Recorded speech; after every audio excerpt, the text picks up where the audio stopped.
Hast du immer wieder Schmerzen, die du dir gar nicht richtig erklären kannst?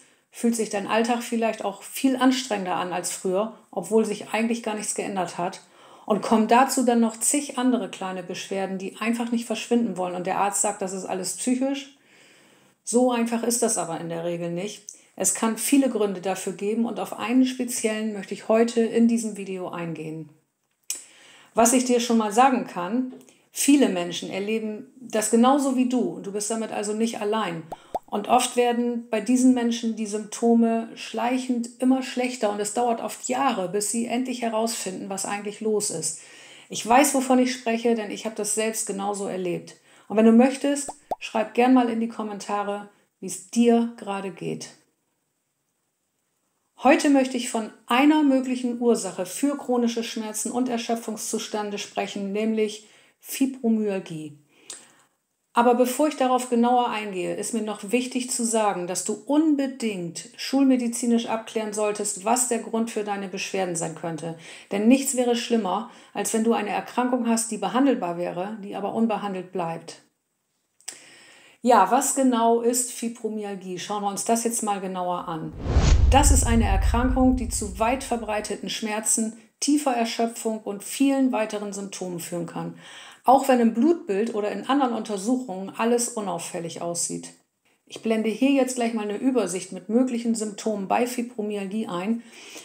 Viele denken bei Fibromyalgie ja nur an Schmerzen in Muskeln oder Gelenken, aber es ist in der Regel viel mehr als das. Typisch sind zum Beispiel wechselnde Schmerzen am ganzen Körper, eine tiefe Erschöpfung, die sich nicht einfach wieder wegschlafen lässt oder auch auffällige Konzentrationsprobleme und auch Wortfindungsstörungen, die Betroffene oft als Fibronebel bezeichnen. Da gehört auch noch ein bisschen mehr dazu, aber so viel erstmal jetzt an dieser Stelle. Ja, auch Schlafstörungen, das Gefühl von Morgensteifigkeit, Verdauungsprobleme wie Reizdarm zum Beispiel oder auch eine Überempfindlichkeit gegenüber Geräuschen, Gerüchen, Berührungen oder auch Licht gehören für viele mit dazu. Und das Gemeine ist, diese Beschwerden, die wechseln oft. Was an einem Tag besser ist, kann am nächsten plötzlich ganz schlimm sein. Und manchmal kommt noch was Neues dazu, mit dem man gar nicht gerechnet hat. Ja, und leider, muss ich sagen, wird Fibromyalgie von manchen Ärzten immer noch nicht richtig ernst genommen, obwohl sie offiziell als eigenständiges Krankheitsbild gilt und anerkannt ist. Und in diesem Video hier, da gehe ich darauf ein, was Betroffene beim Arzt schon alles erlebt haben. Dazu gibt es auch, bei dem Video gibt es auch ganz viele Kommentare, in denen Betroffene ihre Erfahrungen beim Arzt schildern. Schau dir das gern mal an. Ja, bestimmt möchtest du auch gern Beispiele hören, wie Fibromyalgie sich äußert, wie sich die Krankheit denn wirklich genau zeigt. Und vielleicht kennst du ja diese Situation, du wachst morgens auf und hast das Gefühl, du hättest einen Marathon hinter dir, obwohl du eigentlich nur geschlafen hast. Mit anderen Worten, dein Schlaf ist nicht mehr so erholsam oder du schläfst auch insgesamt schlechter. Und noch ein anderes Beispiel, Dinge, die eigentlich alltäglich sind, zum Beispiel ein einfacher Einkauf im Supermarkt oder der Haushalt, fühlen sich schon seit längerem mehr an wie eine Bergwanderung als wie normal. Alles ist irgendwie anstrengender. Und solche Alltagsmomente, die machen oft besonders deutlich, dass im Körper irgendwas aus dem Ruder geraten ist. Ein anderes Beispiel noch, du möchtest eigentlich nur eine Treppe hochgehen, was früher nie ein Problem war. Und mittlerweile schaffst du es aber nur noch unter Schmerzen, meistens sind das die Oberschenkel. Und diese Schmerzen, die werden immer unerträglicher. Und solche Momente, das ist nicht nur körperlich anstrengend, sondern das ist ja auch echt frustrierend dann, ne? Ja, und dann diese ständige Erschöpfung, dieses Gefühl, dass selbst Kleinigkeiten viel zu viel Kraft kosten, das ist etwas, was viele Betroffene lange Zeit gar nicht richtig realisieren, bis es dann wirklich auffällig wird. Und bei vielen kommt dann auch irgendwann der Beruf ins Wanken, was früher selbstverständlich war, also 8 Stunden konzentriert arbeiten, im Team funktionieren, Termine einhalten, das wird auf einmal zur echten Herausforderung.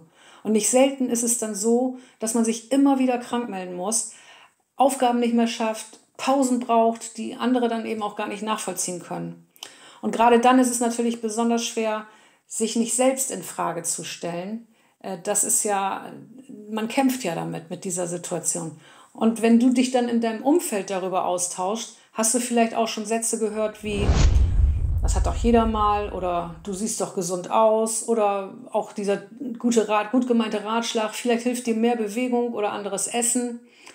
Ich habe das selbst auch so erlebt und es fehlt meist das Verständnis für diese miserable Situation, in der man steckt, und oft kennt man sich ja auch selbst nicht mehr wieder und weiß gar nicht, was los ist.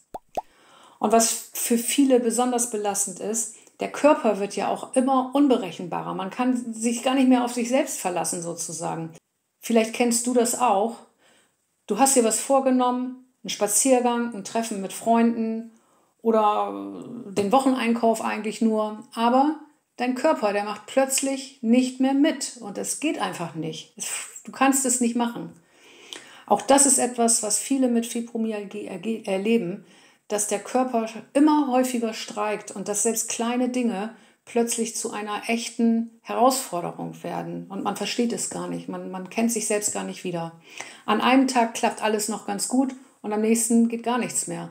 Das kann sogar innerhalb eines Tages wechseln, das habe ich auch schon oft erlebt. Und diese ständigen Schwankungen machen es natürlich ganz, ganz schwer, den Alltag zu planen. Und das Problem ist, diese Beschwerden, die passen einfach nicht ins normale Schema. In der Forschung, da kann man Fibromyalgie mittlerweile zwar mit einer Genauigkeit von 88% nachweisen, aber im Praxisalltag ist dieser Nachweis noch nicht integriert, denn dieser Test, der ist noch nicht als Standard anerkannt und es müssen erst weitere Studien zur Bestätigung laufen. Und deshalb dauert es bei vielen auch so lange, bis sie eine Diagnose bekommen oder wenigstens eine Richtung, in die sie weitergehen können. Ja, und dabei erleben dann eben auch viele Betroffene, dass sie nicht ernst genommen werden, dass alles auf die Psyche geschoben wird. Und das kann unglaublich zermürbend sein, weil man einfach selber auch genau spürt, dass es das nicht ist. Und gerade dann kann es hilfreich sein, sich selbst umso genauer zuzuhören, also wirklich in sich reinzuhorchen. Vielleicht merkst du zum Beispiel, dass du immer wieder Schmerzen an unterschiedlichen Stellen hast. Mal der Rücken, mal die Schultern, vielleicht die Beine, Füße, Knie. Und dazu kommt dann oft eine tiefe Erschöpfung, die nicht einfach nach einer Nacht Schlaf wieder weg ist, habe ich ja vorhin schon gesagt. Und an solchen Punkten, da kann es helfen, den eigenen Körper mal ein bisschen genauer zu beobachten. Zum Beispiel, gibt es bestimmte Auslöser? Was verursacht das? Ist es Stress? Kommt häufig vor. Oder auch Wetterwechsel, das berichten auch ganz, ganz viele. Oder sind es bestimmte Bewegungen, bestimmtes Essen? Verändern sich die Beschwerden, wenn du dich mehr schonst? Oder ist es besser, wenn du in Bewegung bleibst? Vielleicht hilft dir das, nach und nach ein besseres Gespür für deine eigenen Muster zu entwickeln und diese dann auch gezielt beim Arzt oder in der Therapie benennen zu können. Je besser du selbst verstehst, was in deinem Körper passiert, desto leichter wird es dann auch sein, den richtigen Weg zu finden, denke ich. Und ein unterstützendes Hilfsmittel kann dabei auch der Praxisleitfaden Fibromyalgie der Deutschen Gesellschaft für Schmerzmedizin e.V. sein. Der richtet sich an Patienten und an Ärzte gleichermaßen und der bietet eine Orientierung, damit man das alles ein bisschen besser einordnen kann. Das kann wirklich ein gutes Hilfsmittel sein. Den Link findest du in der Videobeschreibung. Und wenn du dir außerdem noch einen besseren Eindruck davon machen möchtest, wie sich Fibromyalgie im Alltag wirklich anfühlen kann, dann schau dir gern dieses Video hier an. Darin teile ich ehrliche Aussagen aus der Community von Menschen, die genau wissen, wovon sie sprechen. Und vielleicht erkennst du dich darin ja auch ein Stück weit wieder. Und falls du gerade auf der Suche nach kleinen Soforthelfern bei chronischen Schmerzen bist, also Dingen, die dir im Alltag wirklich ein bisschen Erleichterung bringen können, dann möchte ich dir 2 Sachen zeigen, die mir persönlich sehr helfen. Gerade wenn mein Nacken oder Rücken stark verspannt ist, dann nutze ich gern ein spezielles Massagegerät. Ich verwende schon seit vielen Jahren das Nackenmassagegerät von Donnerberg und ich finde es im Alltag wirklich wohltuend. Mir hilft es wirklich oft. Falls man damit nicht klarkommen sollte, gibt es übrigens ein Rückgaberecht mit Geld-Zurück-Garantie. Und wenn dich das interessiert, schau gerne mal in die Videobeschreibung, da findest du auch den Link und die Infos und auch einen Rabatt. Ja, und dann auch noch transdermales Magnesium ist mir eine sehr gute Unterstützung. In diesem kurzen Video hier, da gehe ich auf die beiden Soforthelfer genauer ein. Vielleicht ist ja auch was für dich dabei. Ich wünsche dir alles Gute auf deinem Weg und sag einfach mal bis bald.